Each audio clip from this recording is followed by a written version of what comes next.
கோதை திருவரங்கனை கல்யாணம் செஞ்சுக்கணும்னு முடிவெடுத்து நோன்பு இருப்பாங்க. மார்கழி மாதம் தன் தோழிகளை எழுப்பி திருப்பாவை பாடுவாங்க.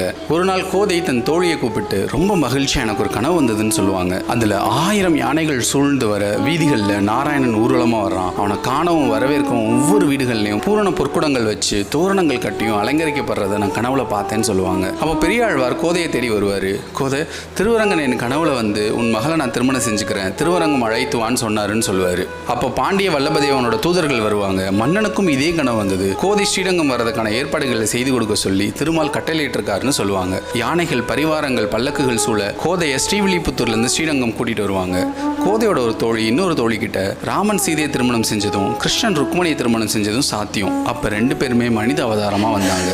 ஆனா அருள் வடிவில் இருக்கிற அரங்கன் மனித பெண்ணான நம்ம கோதை எப்படி திருமணம் செஞ்சுக்க முடியும்னு கேட்பாங்க. பல்லக்கு ஸ்ரீரங்கம் கோவில நெருங்கும். அந்த மாயவனோட விளையாட்டை யாரால கணிக்க முடியும்?